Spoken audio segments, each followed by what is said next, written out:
Masyarakat Pantai Bunut, Kecamatan Tiro Trusik, masyarakat yang ingin terima kasih atas perhatiannya.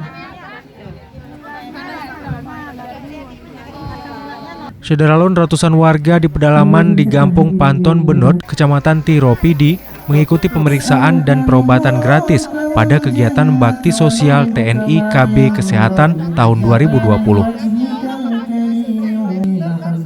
Gampung Panton Benot merupakan desa paling ujung di Kecamatan Tiro yang terletak di kaki pegunungan Gunung Halimun.